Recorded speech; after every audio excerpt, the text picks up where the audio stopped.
мансапқор, ашкөз не істеді? Жаулады, қорлады, бағындырды. Төртіншісі Ескендір әлемді жауламақшы болды. Бесінші даңқты, атақты.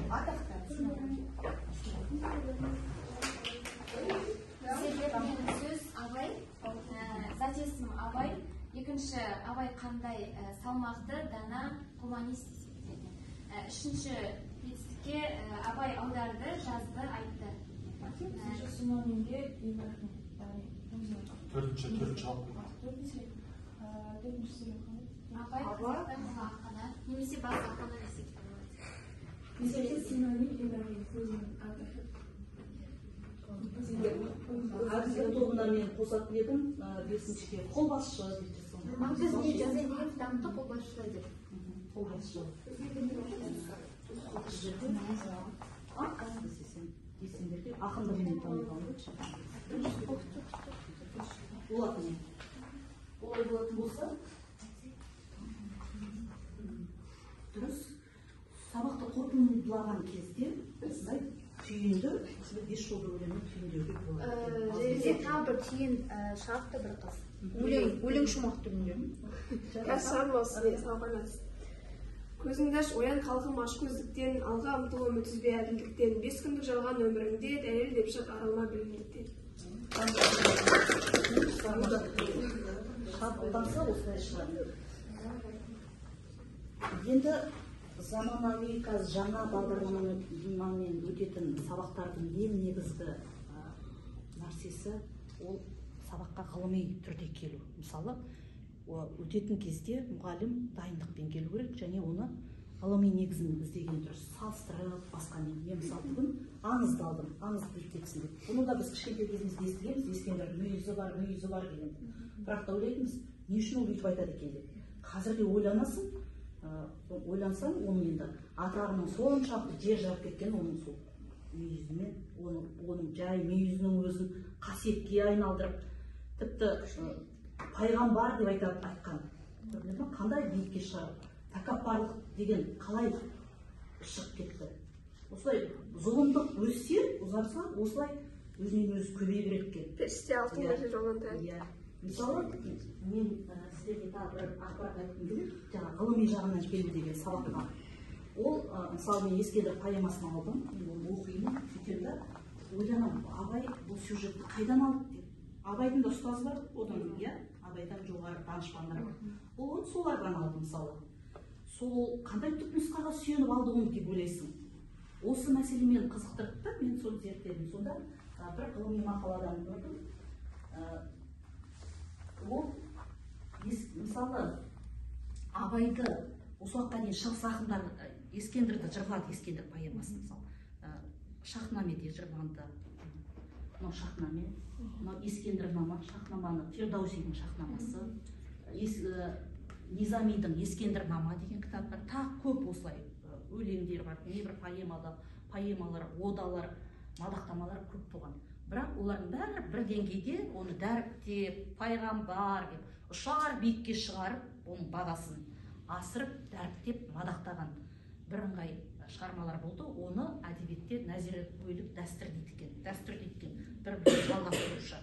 Бірінен бірі асырып, мадақтап, дәріптеп, сурет деген.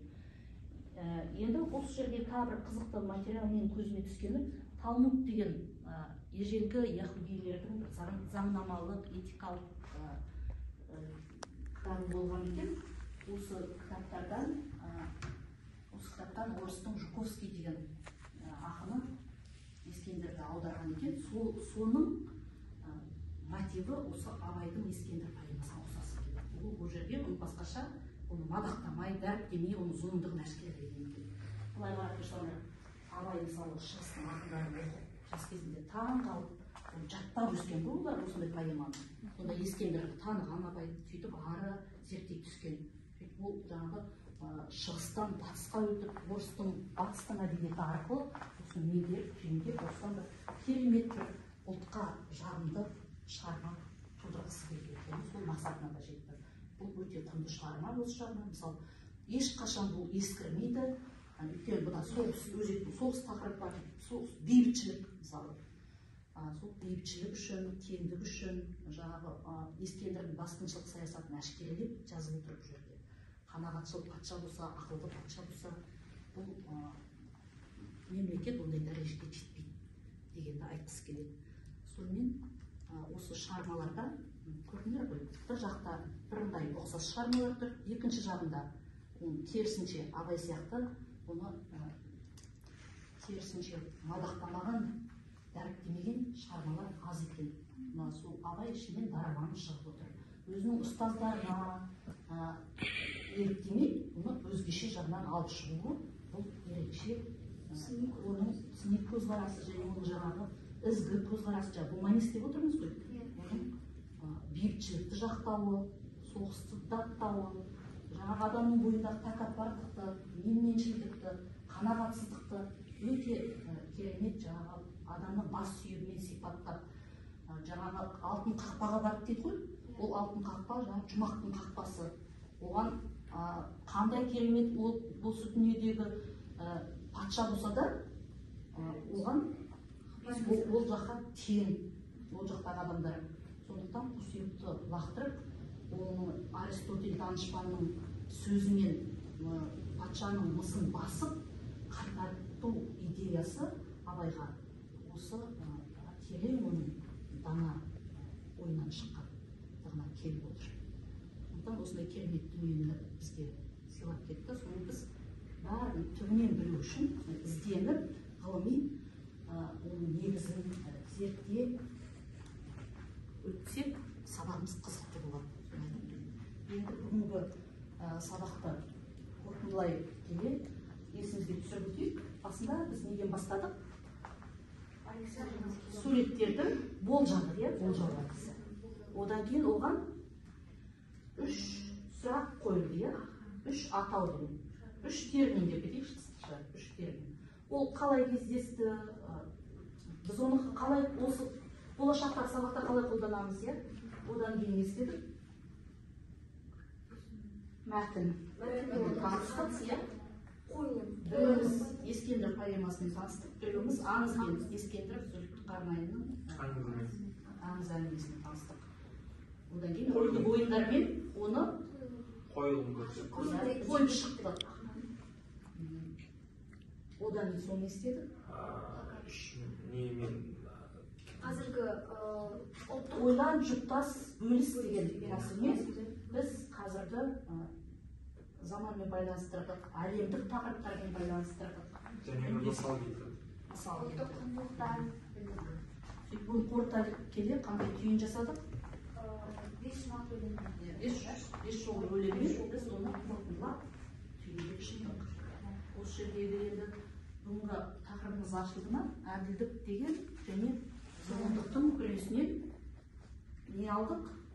Қанағатшыл болуды, тәкаппар болмауды, мансапқор болмауды, осындай идеяны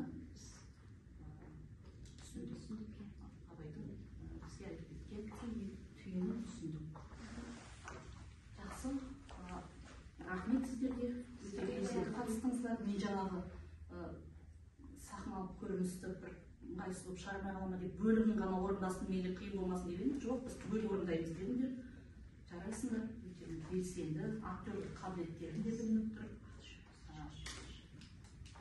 Жалпы жақсы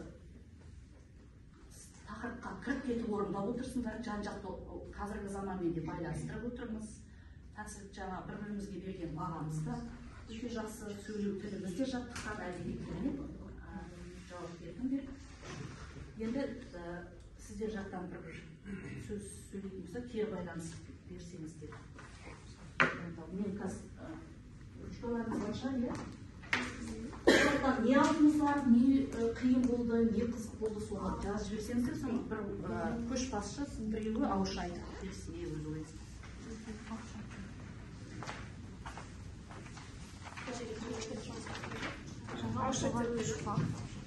Мына жерге сізге жеке-жеке жазыңыздар, өздеріңіз жазыңыздар.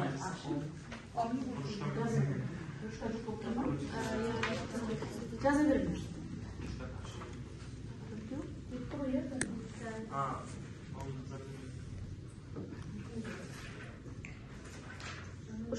жаза берсеңдерші.